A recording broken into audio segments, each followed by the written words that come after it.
Warga Kota Palembang kembali memiliki destinasi wisata baru. Pemerintah Kota Palembang membangun Plaza 16 Ilir yang terletak di pinggiran Sungai Musi, tepatnya Gedung Pasar 16 Ilir Palembang.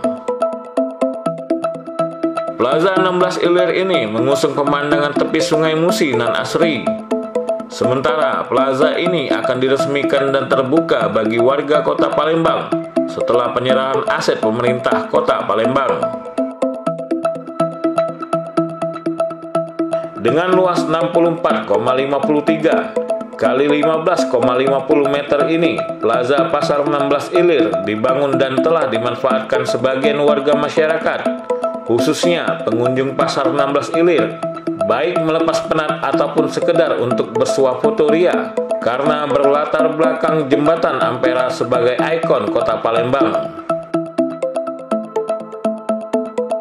Namun terlepas dari pesona yang ditawarkan, destinasi ini masih ada kekurangan yang masih menjadi pekerjaan rumah bagi pemerintah Kota Palembang. Banyaknya sampah dedaunan berguguran yang tidak dibersihkan oleh petugas, ditambah adanya pengamen jalanan yang sering membuat risih pengunjung yang mendatangi destinasi Plaza 16 Ilir ini.